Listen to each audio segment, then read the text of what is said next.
تمام قسم کی تعریف، توصیف، کبریائی، بڑائی، بزرگی، حمد، ثنا سب اللہ تعالیٰ ہی کے لیے لائق اور زیبا ہے۔ اور تمام نبیوں، رسولوں، پیغمبروں پر اللہ تعالیٰ کی رحمتیں، برکتیں نازل ہوں، خاص کر کے ہمارے آخری نبی جناب محمد رسول اللہ صلی اللہ علیہ وسلم پر، جن کے ذریعے سے ہم کو صحیح دین، سیدھا راستہ معلوم ہوا ہے۔ میرے بھائیو، بزرگوں، دوستو، ہم سبھی کو معلوم ہے کہ اسلامی سال، نیا اسلامی سال شروع ہو چکا ہے اور یہ محرم کا مہینہ ہے۔ 1440 پر 4 سال چل رہا تھا، ہجری سال، اب وہ ختم ہو چکا ہے اور آج محرم کی دوسری تاریخ ہے، یعنی 1440 پر 5 ہجری ابھی شروع ہو چکا ہے۔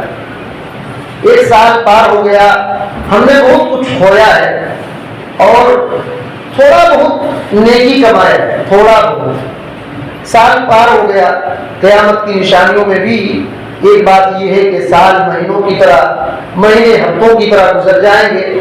اب خود ہی دیکھیے نا، لگ رہا ہے کہ کل پرسوں ہم لوگ جمعہ پڑھنے کے لیے آئے تھے اور پھر جمعہ آج ہے۔ یہ زمانے بڑی تیزی کے ساتھ پار ہو رہے ہیں، لیکن وہ آدمی جو اولو الابصار ہے، جن کو اللہ تعالیٰ نے بصیرت دیا ہے اور دین کی فہم دیا ہے، اسی مختصر سے وقت میں اپنی جنت کو بنا لیتا ہے، اپنی آخرت کو بنا لیتا ہے۔ اسی وجہ سے آپ دیکھیے قرآن مجید میں آپ کو جگہ جگہ ایسی باتیں ملیں گی، جگہ جگہ ایسی باتیں ملیں گی۔ مثال کے طور پر سورہ نور میں، سورہ نور جو 24ویں سورہ ہے، اس کی 40 پر 4ویں آیت جب دیکھیں گے تو اللہ تعالیٰ نے کیا کہا؟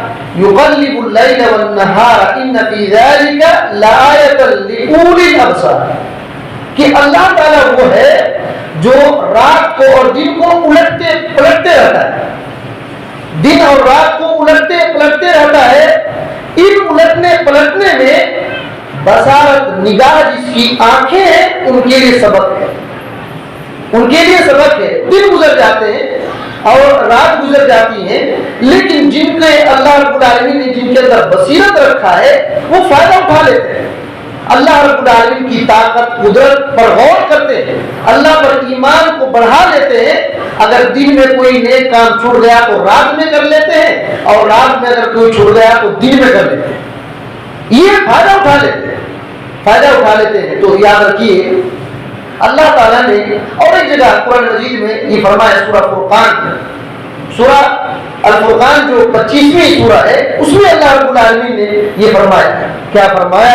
کہا هو الذی جعل اللیل والنہار خلفۃ لمن اراد ان یذکر او اراد شکورا۔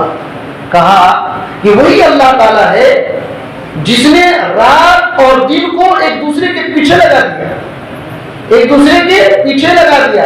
کن لوگوں کے لیے؟ لمن اراد ان یذکر، ان لوگوں کے لیے جو نصیحت حاصل کرنے کا ارادہ کرتے ہیں، نصیحت حاصل کرنے کا ارادہ کرتے ہیں، اور ان لوگوں کے لیے جو اللہ کا شکریہ ادا کرنا چاہتے ہیں، اللہ کا شکریہ ادا کرنا چاہتے ہیں۔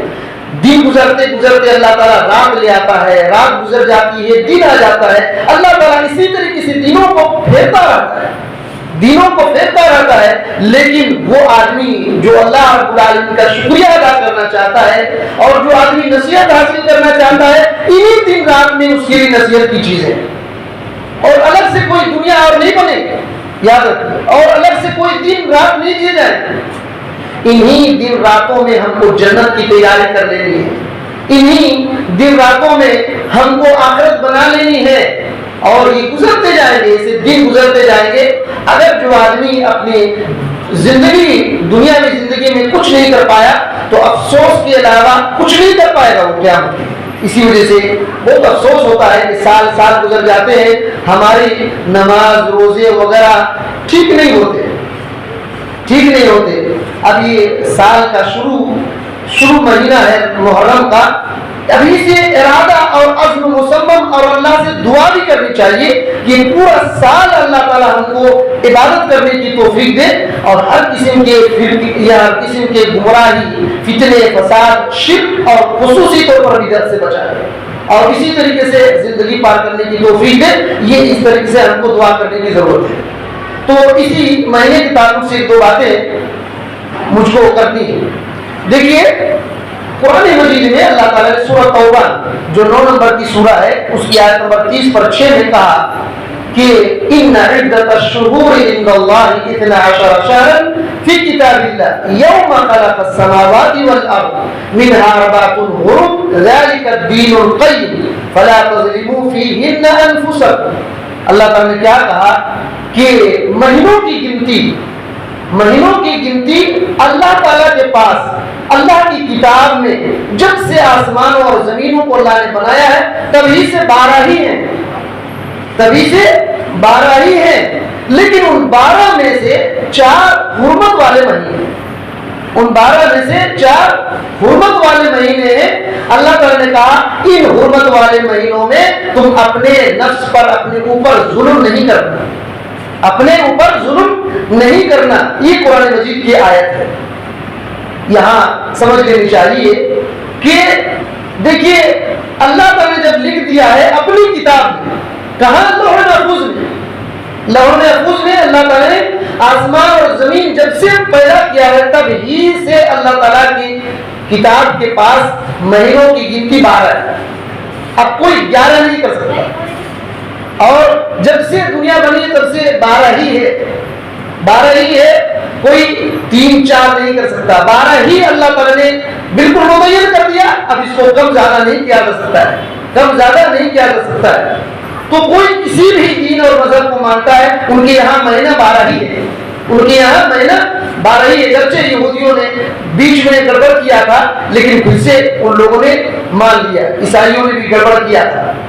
تو یہاں اس آیت کریمہ میں ایک بات یہ ہے کہ ان 12 مہینوں میں سے 4 مہینے حرمت بولے تو کیا، ان مہینوں میں خصوصی طور پر اللہ تعالیٰ نے لڑائی جھگڑے اور ظلم زیادتی کو حرام کر دیا. پورے سال حرام ہے، یاد رکھیے پورے سال بھر ظلم کرنا، زیادتی کرنا حرام ہے، گناہ کرنا حرام ہے. لیکن خاص طور پر ان 4 مہینوں میں یہ حرام ہونا اور بڑھ جاتا ہے. اسی وجہ سے اس آیت کریمہ میں ابن کثیر رحمۃ اللہ علیہ نے حضرت عبداللہ بن عباس رضی اللہ تعالی عنہما کا قول ذکر کیا ہے کہ اللہ تعالیٰ نے کہا کہ ان 4 مہینوں میں تم لوگ اپنے نفس پر ظلم نہیں کرنا. تو کہتے ہیں 4 مہینوں میں نہیں، تمام مہینوں میں ظلم نہیں کرنا. لیکن اللہ نے 4 مہینے کو خاص کیا ہے. 4 مہینے کو خاص کیا کیوں؟ کہتے ہیں کہ اس میں گناہ کرنے کا جو سزا ہے اللہ بڑھا دیتا ہے. اس میں گناہ کرنے کی جو سزا ہے اللہ بڑھا دیتا ہے اور نیکیوں کے اجر، ثواب اور نیک اعمال کو اللہ تعالیٰ اس کو بھی بڑھا دیتا ہے، نیکیوں کو بھی بڑھا دیتا ہے اور جرم اور گناہ کی سزا کو بھی بڑھا دیتا ہے. حضرت قتادہ رحمۃ اللہ علیہ کہتے ہیں کہ ان الظلم فی الاشہر الحرم عظیما اعظم خطیئۃ و وزرا، کہ یہ جو 4 مہینے حرمت کے ہیں ان میں ظلم زیادتی کرنا گناہوں میں بہت بڑھا ہوا ہے. اور کہتے ہیں کہ اللہ تعالیٰ کے 12 مہینوں میں ظلم بڑا ہی ہے لیکن ان 4 مہینوں میں اللہ تعالیٰ اور اس کی سزا کو بڑھا دیتا ہے. اور مثال دیتے ہیں، کہتے ہیں اللہ تعالیٰ چاہے تو بڑھا دیتا ہے. کیسے؟ قتادہ رحمۃ اللہ علیہ بیان کرتے ہیں، جس کو امام ابن کثیر رحمۃ اللہ نے ذکر کیا ہے کہ اللہ تعالیٰ کے فرشتے بہت ہیں لیکن اللہ تعالیٰ نے کچھ فرشتوں کو خاص چنا. حضرت جبریل امین کو وحی لانے کے لیے، حضرت میکائیل کو اور جو پیغمبروں کو چنا ہے اللہ تعالیٰ نے خصوصیت کے ساتھ ان کو چنا ہے. انسان بہت ہے نا، انسانوں میں پیغمبروں کو اللہ نے چنا کہ نہیں چنا ہے. اسی طریقے سے کہتے ہیں کہ مہینے 12 ہیں لیکن ان 12 مہینوں میں اللہ تعالیٰ نے حرمت والے مہینے کو چن لیا ہے. اسی طریقے سے کہتے ہیں کہ ایک ہفتے میں تو دن 7 ہوتے ہیں لیکن جمعہ کے دن کو اللہ نے چنا ہے, اور راتیں تو بہت ہوتی ہیں لیکن لیلۃ القدر کو اللہ نے چنا ہے. کہتے ہیں اسی طریقے سے اللہ تعالیٰ جس کی چاہے عظمت کو بڑھا دیتا ہے, جس کی چاہے عظمت کو بڑھا دیتا ہے. یہ بات ہے. اچھا, جب اللہ تعالیٰ نے کہا ہے کہ یہ حرمت والے مہینے 4 ہیں, تو وہ حرمت والے مہینے 4 کون ہیں؟ کون سے مہینے ہیں؟ دراصل بات یاد رکھیے, ایک بات یہاں ہم نکتا کہ مشرکین مکہ کیا کرتے تھے, وہ لوگ بھی مانتے تھے کہ 4 مہینے حرمت کے ہیں, ٹھیک ہے, لیکن کرتے کیا تھے, ان مہینوں میں لڑائی جھگڑا حرام ہے نا, وہ لوگ بھی عزت کرتے تھے اور لڑائی نہیں کرتے تھے, لیکن اتنا کرتے تھے کہ جس مہینے میں لڑنا ہوتا تھا, اگر حرمت والے مہینے میں لڑ لیے نا, لڑائی جھگڑا کر دیے, تو اس مہینے کے بارے میں کہتے تھے, مان لیجیے محرم کے مہینے میں لڑائی کر دیے تو کہتے تھے اس مہینے کو ہم محرم نہیں مانیں گے. بات سمجھ میں آ رہی ہے؟ اس مہینے کو ہم محرم نہیں مانیں گے, دوسرے کسی مہینے کو محرم مان لیں گے, اس کو ہم سفر مان لیتے ہیں, کچھ اور مان لیتے ہیں. ایسے کیا کرتے تھے مشرکین مکہ کے لوگ, لڑائی جھگڑا یہ کہتے تھے, مانتے تھے کہ حرمت والے مہینے میں لڑائی نہیں کرنا, لیکن کیا کرتے تھے, جب لڑائی کر لیتے تھے تو کہتے تھے اس مہینے کو ہم حرمت والا نہیں مانیں گے, آنے والے مہینے کو ہم حرمت والا مان لیں گے. تو گڑبڑ کر دیے نا, آگے پیچھے مہینے کو کر دیتے تھے. اللہ کے نبی صلی اللہ علیہ وسلم نے حجۃ الوداع کے دن کہا تھا, حجۃ الوداع کے دن کیا کہا, اس بات کو امام بخاری رحمۃ اللہ علیہ نے اپنے صحیح کے اندر ذکر کیا ہے. حضرت ابو بکر رضی اللہ تعالیٰ, یہ مت سمجھیے کہ میں حضرت ابو بکر رضی اللہ تعالیٰ عنہ کہتا ہوں تو نام غلط بول دیا. حضرت ابو بکر صدیق رضی اللہ تعالیٰ عنہ ایک عظیم صحابی تھے, اور حضرت ابو بکر رضی اللہ تعالیٰ عنہ دوسرے صحابی تھے, ٹھیک ہے, یہ دونوں الگ الگ نام. بخاری میں حدیث نمبر 4660 پر 2 میں یہ حدیث موجود ہے. حجۃ الوداع میں سب لوگ موجود ہیں. اللہ کے نبی صلی اللہ علیہ وسلم کہہ رہے ہیں ان الزمان قد استدار, زمانہ گھوم کر کے کہیئتی اپنی اسی حالت میں آ گیا ہے, زمانہ گھوم کر کے اپنی اسی حالت میں آ گیا ہے. یوم خلق اللہ السماوات والارض, جس دن اللہ تعالیٰ نے آسمان اور زمین کو پیدا کیا تھا جس شکل میں, اسی طریقے سے زمانہ گھوم کر چلا ہے. گویا کہ اس بات کو سمجھیے, پہلے دماغ میں رکھیے کہ وہ لوگ مشرکین مکہ کیا کرتے تھے, آگے پیچھے کر دیتے تھے نا. اب اللہ کے نبی صلی اللہ علیہ وسلم نے کہا جیسے اللہ نے پیدا کیا ترتیب, اسی طرح زمانہ گھمایا, اب آگے پیچھے نہیں کر سکتے. اب بات سمجھ میں آ رہی ہے, اب آگے پیچھے نہیں کر سکتے ہو. پھر اللہ کے نبی صلی اللہ علیہ وسلم نے کہا السنۃ 12 شہرا, ایک سال میں 12 مہینے ہوتے, منها 4 حرم, ان 12 مہینوں میں 4 مہینے حرمت والے ہیں, 3 متوالیہ, اور 12 میں سے 4 میں حرمت والے مہینے میں سے 3 مہینے لگاتار, 3 مہینے لگاتار ہیں. کون کون سا؟ ذوالقعدہ, ذوالحجہ اور محرم. محرم یہ 3 لگاتار, ذوالقعدہ, ذوالحجہ اور محرم یہ لگاتار ہوئے, اور رجب کا مہینہ. اللہ کے نبی صلی اللہ علیہ وسلم نے یہ لگاتار 3 کا ذکر کیا, اور 2 محرم چل رہا ہے, اس سے پہلے 2 لگاتار 2 مہینے گزر چکے ہیں, ذوالقعدہ اور ذوالحجہ کا. یہ حرمت والا مہینہ ہے, یہ حرمت والا مہینہ ہے جس میں ہم لوگ گزار رہے ہیں. تو اللہ کے نبی صلی اللہ علیہ وسلم نے جاہلیت کو ختم کر دیا. اللہ کے نبی صلی اللہ علیہ وسلم نے جاہلیت کو ختم کر دیا, اور یہ کہا کہ جس دن اللہ تعالیٰ نے آسمان اور زمین کو بنایا اور ترتیب جو رکھا تھا, اب وہی زمانہ گھوم کر چلا ہے. کوئی اب وہ آگے پیچھے نہیں کیا جا سکتا, اور اب تک کوئی آگے پیچھے آج تک نہیں کر پایا. بات سمجھ میں آ رہی ہے؟ اب تک کوئی آگے پیچھے اب نہیں ہوگا ہی نہیں, آگے پیچھے کہاں سے ہوگا. تو ایسے مشرکین مکہ کیا کرتے تھے. اچھا, اس مہینے میں ہم کو کرنا کیا ہے, جتنے بھی نیک اعمال ہیں وہ کرنا ہے, لیکن خصوصیت کے ساتھ روزہ رکھنا ہے, خصوصیت کے ساتھ روزہ رکھنا ہے. اللہ کے نبی صلی اللہ علیہ وسلم نے ایک حدیث کے اندر جو صحیح مسلم کے اندر ہے, صحیح مسلم کے اندر 1160 پر 3 میں یہ حدیث موجود ہے. آپ صلی اللہ علیہ وسلم نے کہا کہ افضل الصیام بعد رمضان شہر اللہ المحرم وافضل الصلاة بعد الفریضہ صلاۃ اللیل. اللہ کے نبی صلی اللہ علیہ وسلم نے کہا کہ رمضان مبارک کے روزے کے بعد سب سے افضل روزہ اللہ کا مہینہ رمضان کے روزہ. اس بات کو سمجھیے، اللہ کے نبی صلی اللہ علیہ وسلم نے کیا کہا؟ اللہ کا مہینہ محرم کا روزہ ہے، رمضان کے روزوں کے بعد سب سے افضل روزہ اللہ کا مہینہ محرم کا روزہ ہے۔ اور پھر کہا کہ فرض نماز کے بعد سب سے افضل نماز رات کی نماز ہے۔ فرض نماز جو ہے 5 وقت کے، ان کے علاوہ سب سے افضل نماز کون سی ہے؟ وہ رات کی نماز، تہجد نماز ہے۔ اس حدیث میں کئی باتیں معلوم ہوتی ہے۔ ایک تو یہ ہے کہ تمام روزوں میں سب سے عظیم اور افضل روزے رمضان کے فرض روزے ہیں، اور دوسری بات اس کے بعد سب سے افضل روزے یہ محرم مہینہ کا روزہ ہے۔ تو ایک بات یہ معلوم ہوئی کہ 12 مہینے تو ہیں، لیکن اللہ کے نبی صلی اللہ علیہ وسلم نے ان مہینوں کی نسبت اللہ کی طرف نہیں کیا۔ اس مہینے کی سب سے بڑی خوبی یہی ہے کہ یہ اللہ کا مہینہ ہے، یہ اللہ کا مہینہ ہے۔ اس میں اسی وجہ سے برائی نہیں کرنی چاہیے، اسی وجہ سے برائی، تماشا، ظلم، زیادتی، شرک، بدعات نہیں کرنا چاہیے۔ دوسرے مہینوں میں تو کرنا نہیں ہے، اس مہینے بالکل نہیں کرنا چاہیے، کیونکہ اس مہینے میں برائی کی سزا اور بڑھ جاتی ہے۔ اللہ کا مہینہ ہے یہ فضیلت کا مہینہ ہے۔ اچھا، اس میں روزہ رکھیں گے تو ملے گا کیا؟ اس میں روزہ رکھیں گے تو ملے گا کیا؟ نبی کریم صلی اللہ علیہ وسلم کی حدیث ہے صحیح مسلم کے اندر، اللہ کے نبی صلی اللہ علیہ وسلم کے بارے میں سوال کیا گیا کہ یہ جو محرم کا مہینہ ہے اس میں روزہ رکھنے کا سوال کیا ہوگا؟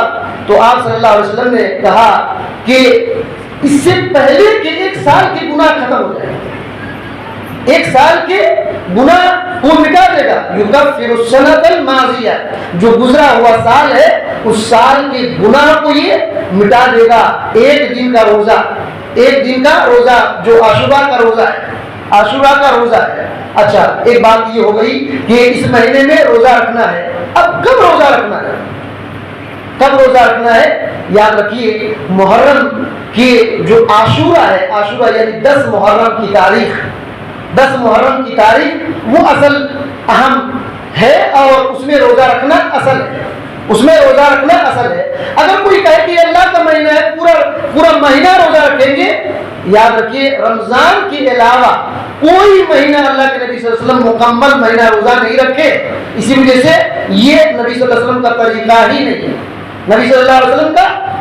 نہیں ہے، ہاں، جیسے معمول آدمی ہر پیر جمعرات کا روزہ رکھتا ہے، ایام 20 کے روزہ رکھتا ہے، وہ رکھے تو اسی طریقے سے رکھے، لیکن عاشوراء کا روزہ خصوصیت کے ساتھ رکھے۔ یہاں اور ایک اہم نقطہ بتا دینا چاہوں گا، علماء کرام نے، فقہاء کرام نے عاشوراء کے روزہ رکھنے کی ترتیب بیان کی ہے۔ بہت سارے علماء نے کہا کہ صرف 9 تاریخ کا روزہ رکھا جائے، صرف 9 محرم کا روزہ رکھا جائے گا۔ کچھ علماء نے کہا صرف 10 محرم کا روزہ رکھا جائے گا۔ کچھ علماء نے کہا نہیں، 9 اور 10 کا روزہ رکھیں گے۔ اور چوتھی بات یہ ہے کہ کچھ لوگوں نے کہا 9، 10 اور 11 کو روزہ رکھیں، ٹھیک ہے۔ لیکن سب سے جو اہم بات ہے وہ یاد رکھیے کہ 10ویں محرم کا روزہ اصل ہے، اور یہودیوں کی مخالفت کرنے کی وجہ سے 9 تاریخ کا روزہ ملا لینا، 9 تاریخ کے روزہ ملا لینا۔ اچھا، یہ جو 10 اور 11 بھی ملا سکتے ہیں کیا؟ ایک روایت ہے لیکن وہ ضعیف حدیث ہے۔ اسی وجہ سے سب سے اہم اور سب سے افضل یہی ہے کہ اس مہینے میں ملانا ہے 10ویں سے تو 9 کو ملائیے۔ ہاں، اگر 11 تاریخ کو آپ کو عادت ہے، پہلے سے ایام 20 پڑ گیا یا جمعرات پڑ گیا یا سوموار پڑ گیا تو روزہ رکھ لیجیے، کوئی حرج نہیں ہے۔ لیکن عاشوراء کا روزہ 11 تاریخ کو ملانا جس حدیث میں ہے وہ حدیث صحیح نہیں ہے، ضعیف ہے، اور 9 تاریخ والی حدیث صحیح ہے۔ تو اتنا خیال رکھیے۔ ہمارا ہو سکتا ہے کہ جمعہ یا سنیچر کو پڑھ رہا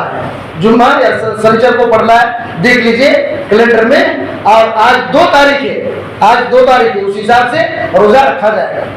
میں کچھ تاریخ بیان کرنا چاہتا ہوں کہ یہ عاشوراء کا مہینہ مسئلہ کیا ہے۔ اللہ کے نبی صلی اللہ علیہ وسلم جب پیغمبر نہیں بنائے گئے تھے اس وقت کیا عاشوراء یعنی 10 تاریخ محرم کا کچھ اہمیت تھا کہ نہیں تھا؟ آپ جب دیکھیں گے اس کی تاریخ دیکھیں گے کہ کیا مسئلہ ہے۔ تو حضرت عائشہ رضی اللہ تعالیٰ عنہ کی حدیث ملے جس کو امام بخاری رحمۃ اللہ علیہ نے ذکر کیا ہے حدیث نمبر 2002 کے اندر، اور صحیح مسلم کے اندر بھی یہ روایت موجود ہے 1125 کے اندر۔ حضرت عائشہ رضی اللہ تعالیٰ عنہا بیان کرتی ہیں، نبی صلی اللہ علیہ وسلم کی بیوی ہیں، کیا فرماتی ہیں کہ کان یوم عاشورا یصومہ قریش فی الجاہلیہ، دیکھیے وکان رسول اللہ صلی اللہ علیہ وسلم یصومہ فی الجاہلیہ ولما قدم المدینہ صامہ وامر بصیامہ فلما فرض رمضان ترك يوم عاشوراء فمن شاء صامه ومن شاء تركه۔ حضرت عائشہ رضی اللہ تعالیٰ کہتے ہیں کہ عاشورہ یعنی 10 محرم کو قریش کے لوگ جاہلیت میں روزہ رکھتے تھے۔ قریش کے لوگ جاہلیت میں، جاہلیت بولے تو اللہ کے نبی صلی اللہ علیہ وسلم ابھی پیغمبر نہیں بنائے گئے ہیں، اس سے پہلے کا زمانہ، پیغمبر جب سے بنائے گئے وہ جاہلیت کا زمانہ ختم ہو گیا، پیغمبر بنائے جانے سے پہلے کا زمانہ وہ جاہلیت کا زمانہ ہے۔ تو قریش کے لوگ 10 محرم کا روزہ رکھتے تھے، اور اللہ کے نبی صلی اللہ علیہ وسلم بھی پیغمبر بننے سے پہلے روزہ رکھتے تھے عاشورہ کا روزہ، اور کہتے ہیں جب مکہ سے مدینہ آ گئے نا نبی صلی اللہ علیہ وسلم اس وقت بھی عاشورہ کا روزہ رکھے اور لوگوں کو حکم بھی دیا، لوگوں کو حکم بھی دیا، اور کہتے ہیں کہ اللہ تعالیٰ نے جب رمضان کے روزے کو فرض کر دیا، اللہ کے نبی صلی اللہ علیہ وسلم نے عاشورہ کا روزہ چھوڑ دیا، عاشورہ کا روزہ چھوڑ دیا، اور یہ کہہ دیا جو آدمی روزہ رکھنا چاہتا ہے روزہ رکھ لے، اور جو آدمی نہیں رکھنا چاہتا ہے نہ۔ یہ حدیث ہے حضرت عائشہ رضی اللہ تعالیٰ عنہ، اس کو بہترین سے سمجھ لیجیے، بہت اہم باتیں اس کے اندر اور آگے آ رہی ہے کچھ بات دیکھیے۔ بہت سارے لوگ کیا کہتے ہیں کہ اسلام زندہ ہوتا ہے ہر کربلا کے بعد، کہتے ہیں نا اسلام زندہ ہوتا ہے ہر کربلا کے بعد، اس مہینے کو کربلا ہی سے جوڑ کر رکھتے ہیں، اور سمجھتے ہیں کہ روزہ ہم لوگ کربلا کی وجہ سے رکھ رہے ہیں، ہم لوگ روزہ کربلا کی وجہ سے رکھتے ہیں، محرم پڑے تو کربلا، وہ سمجھتے ہیں۔ ایسا نہیں ہے، ایسا نہیں ہے۔ نبی کریم صلی اللہ علیہ وسلم کے انتقال کے بہت بعد کربلا کا واقعہ ہے۔ یہاں تو مکہ میں جب اللہ کے نبی صلی اللہ علیہ وسلم نبی نہیں بنے تھے اس وقت بھی روزہ رکھا جا رہا ہے، اس وقت بھی روزہ رکھا جا رہا ہے، اور اللہ کے نبی صلی اللہ علیہ وسلم بھی روزہ رکھ رہے ہیں، اللہ کے نبی صلی اللہ علیہ وسلم بھی روزہ رکھ رہے ہیں۔ جب مدینہ آ گئے اس وقت بھی روزہ رکھے، اور روزہ رکھنے کے لیے کہا بھی، کس قدر آپ حکم دیتے تھے۔ ایک اور حدیث سنیے، بخاری کی حدیث نمبر 2007 میں حضرت سلمہ بن اکوع رضی اللہ تعالیٰ عنہ کہتے ہیں کہ ارسل رسول اللہ صلی اللہ علیہ وسلم رجلا من اسلم، بنو اسلم کے قبیلے کے ایک آدمی کو اللہ کے نبی صلی اللہ علیہ وسلم نے بھیجا۔ کیوں بھیجا؟ ان اذن فی الناس، کہ لوگوں میں اعلان کر دو، لوگوں میں اعلان کر دو کہ جو آدمی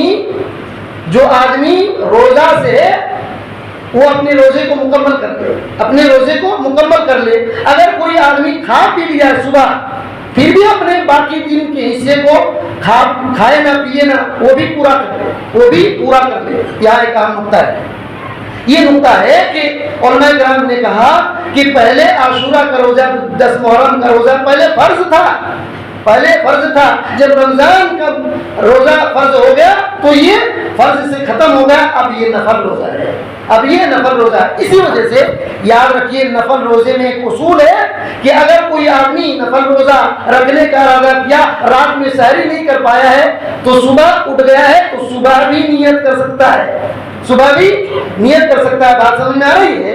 صبح بھی نیت کر کے، جیسے میں کچھ نہیں کھایا ہوں، روزہ رکھنے کا تھا، ایک دم اٹھ گیا، فجر کی نماز پڑھ لیا، کچھ کھایا نہیں ہوں، تو فجر کے بعد سے بھی پورا دن میں رہوں گا، روزہ تو ہو جائے، لیکن فرض روزے رمضان کے روزے کے لیے ایسا نہیں ہوگا، ایسا نہیں ہوگا۔ تو یہ بات ہے۔ اور رمضان کے روزے کب فرض ہوئے؟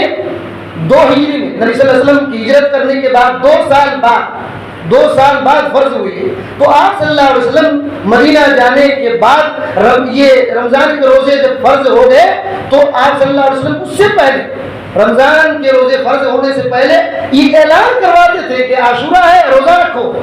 اگر کوئی آدمی کھایا پیا نہیں ہے وہ باقی دن کھائے پیے نا، اور پہلے سے اگر نیت کر لیا ہے تو مکمل کر لے۔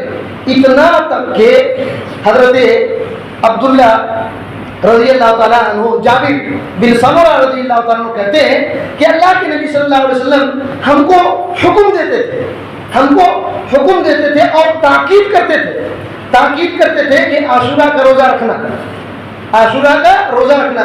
بلکہ مسلم کی ایک حدیث ہے، مسلم کی حدیث ہے، ربیع بنت معوذ بن افرا رضی اللہ تعالی عنہ عورت ہے، وہ کہتی ہے کہ رسول اللہ صلی اللہ علیہ وسلم نے ایک آدمی کو بھیجا، ارسل رسول اللہ صلی اللہ علیہ وسلم رجلا، آپ صلی اللہ علیہ وسلم نے ایک آدمی کو بھیجا، کہاں بھیجا؟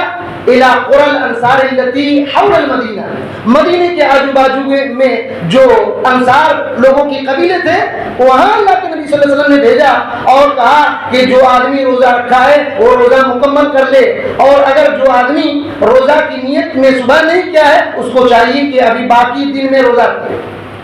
صبح بھی اعلان کیا تو کہتی ہے ربیع کہتی ہیں کہ اس کے بعد ہم لوگ خود روزہ رکھتے تھے اور اپنے چھوٹے چھوٹے بچوں کو روزہ رکھواتے تھے اور نذهب الى المسجد، بچوں کو مسجد لے کر کے آتے تھے۔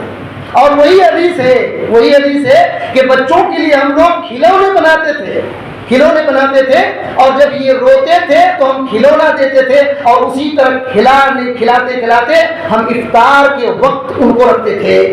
وہ حدیث ہے عاشورہ ہی کے بارے میں یہ بات ہو گئی۔ اچھا کہ اللہ کے نبی صلی اللہ علیہ وسلم گئے تھے، جب فرض ہو گیا تو آپ صلی اللہ علیہ وسلم نے آپ صلی اللہ علیہ وسلم نے کہا کہ جس کو رکھنا ہے وہ رکھے، جس کو نہ رکھنا ہے نہ رکھے۔ اتنی بات ہو گئی۔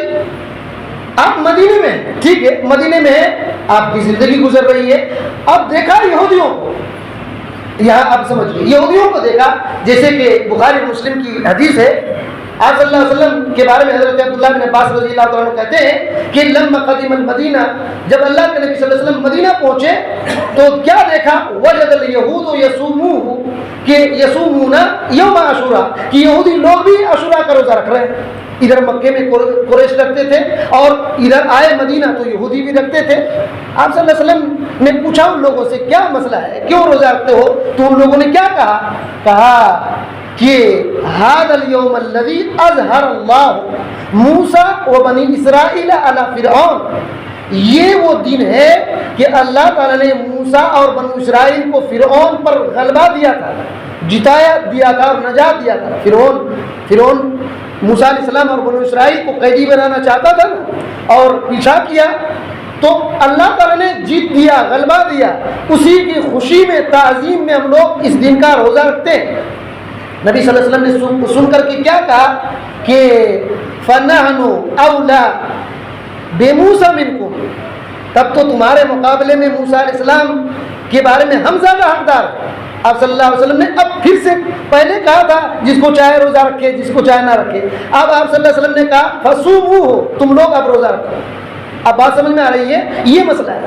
جب یہودیوں کو دیکھا کہ یہ دن روزہ رکھ رہے ہیں تو آپ صلی اللہ علیہ وسلم نے کہا کہ تم بھی روزہ رکھنا شروع کر دو۔ بلکہ حضرت ابو موسیٰ رضی اللہ تعالیٰ عنہ کہتے ہیں کہ اس عاشورہ یعنی 10 محرم کی تاریخ کو یہودیوں نے عید بنا لیا تھا، عید۔ اور خیبر کے لوگ، مسلم کی حدیث میں ہے یہ بات کہ خیبر کے لوگ اس دن روزہ رکھتے تھے اور اپنی عورتوں کو زیور پہناتے تھے۔ خیبر میں یہودی لوگ رہتے تھے تو آپ صلی اللہ علیہ وسلم نے ان کی مخالفت کرنے کی وجہ سے کہا کہ تم لوگ روزہ رکھو۔ اور یاد رکھیے روزہ رکھنے کے لیے کیوں حکم دیا؟ یہودیوں کے خلاف کرنے کی وجہ سے، کیونکہ عید کے دن روزہ رکھنا حرام ہے، عید کے دن روزہ رکھنا حرام ہے۔ اسی وجہ سے ہم یہ عاشورہ کے دن کو عید نہیں سمجھتے۔ یاد رکھیے یہودیوں نے عید بنا لیا تھا اور آج بھی بہت سارے لوگ عاشورہ کے دن کو 10 محرم کو عید سمجھتے ہیں، عید بنا لیتے ہیں۔ بہترین پکوان، خاص اہتمام، بہت سارے لوگ تو تعزیہ اٹھانے والوں کو دیکھیں گے شراب پیتے ہیں، شراب پی کر تعزیہ اٹھاتے ہیں اور لاٹھی ڈنڈا کھیل کر کے اپنے اوپر ظلم بھی کرتے ہیں جس کو اللہ نے حرام کیا، اپنے اوپر ظلم کرتے ہیں۔ یہ سب جاہلیت کی باتیں ہیں اور یہ سب بدعات میں سے ہیں جو دین کے اندر نیا کام جاری کی۔ اور ایک بات سمجھیے، اچھا اب یہاں غور کریں کہ یہودی بھی رکھتے تھے نا اس دن کا روزہ، اللہ کے نبی صلی اللہ علیہ وسلم نے کہا کہ تم بھی روزہ رکھو، تب تو پھر یہودی اور ہم لوگ برابر ہو گئے کیا؟ نہیں، ایسا نہیں ہے۔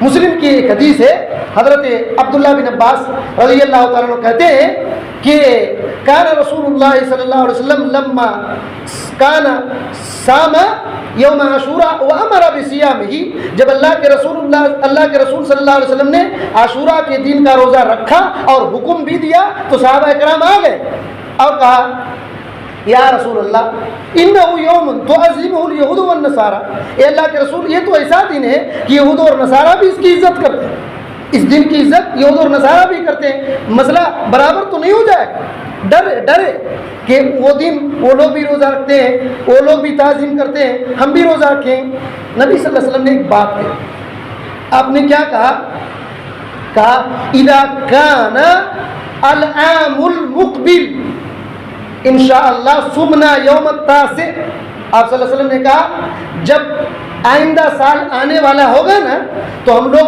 9 تاریخ کو بھی روزہ رکھیں گے۔ 10 محرم کو تو روزہ اب رکھ رہے ہیں، صحابہ کرام نے کہا کہ اللہ کے نبی صلی اللہ علیہ وسلم یہود اور نصارہ بھی تو روزہ رکھ رہے ہیں، تو آپ صلی اللہ علیہ وسلم نے آخری عمر میں یہ کہا، آخری عمر میں کیا کہا کہ آئندہ سال جو آنے والا ہے ہم لوگ 9 تاریخ کو بھی روزہ رکھیں گے۔ حضرت عبداللہ بن عباس رضی اللہ تعالیٰ عنہ کہتے ہیں کہ آنے والا سال تو آ گیا لیکن اس سے پہلے نبی صلی اللہ علیہ وسلم وفات پا چکے تھے، اس سے پہلے نبی صلی اللہ علیہ وسلم وفات پا چکے تھے، اسی وجہ سے ہم لوگ 9 تاریخ کو ملاتے ہیں، اسی وجہ سے ہم لوگ 9 تاریخ کو ملاتے ہیں تاکہ فرق ہو جائے، یہودیوں اور ہمارے روزے میں فرق ہو جائے۔ اور اتنی بات یاد رکھیے کہ یہ عاشوراء کا جو دن ہے اللہ تعالیٰ نے موسیٰ علیہ السلام کو فرعون سے نجات دیا تھا اور بنو اسرائیل کو نجات دیا تھا، غلبہ عطا کیا تھا، اس وجہ سے ہم لوگ اس روزے کو رکھتے ہیں نبی صلی اللہ علیہ وسلم کے طریقے پر، آپ کی سنت کے طریقے پر، اس سے محرم کا کوئی تعلق ہی نہیں، اسے یہ جو کربلا کا میدان ہے اور جنگ وغیرہ ہے اس سے کوئی تعلق ہی نہیں، وہ الگ میٹر ہے، وہ الگ بات ہے۔ اگر اس سے جوڑیں گے تو اسی 1 تاریخ محرم کی 1 تاریخ میں حضرت عمر رضی اللہ تعالیٰ عنہ کی شہادت بھی ہوئی، تو اس وجہ سے یہ نہیں ہے، اس کا تعلق بہت پہلے سے حضرت موسیٰ علیہ السلام کے زمانے سے ہے، اور بہت کچھ باتیں رہ گئی، لہٰذا ہم کو چاہیے کہ اس مہینے میں خصوصی طور پر 10 تاریخ کو روزہ رکھنا چاہیے اور اللہ کے نبی صلی اللہ علیہ وسلم کے کہنے کے مطابق 9 تاریخ کو ملا لینا چاہیے، اور خاص طور پر اس مہینے میں ظلم زیادتی اور خصوصی طور پر شرک بدعات سے بہت دور رہنا چاہیے۔ پورے سال بھر شرک بدعات خرافات سے بچنے کی ضرورت ہے، لیکن اس مہینے میں خاص طور پر اگر کریں تو زیادہ نقصان ہوگا۔ اللہ رب العالمین سے دعا ہے کہ اللہ تعالیٰ ہمیں ان باتوں کو صحیح سمجھنے کی توفیق دے اور نیک اعمال کی توفیق دے، ہر قسم کے گناہ، زیادتی، ظلم اور شرک بدعات، خرافات، رسم و رواج سے اللہ تعالیٰ ہم کو بچا لے، محمد رسول اللہ صلی اللہ علیہ وسلم کے طریقے پر چلنے کی توفیق دے، صراط مستقیم کو سیکھنے، سمجھنے، اسی پر عمل کرنے کی توفیق دے، آمین۔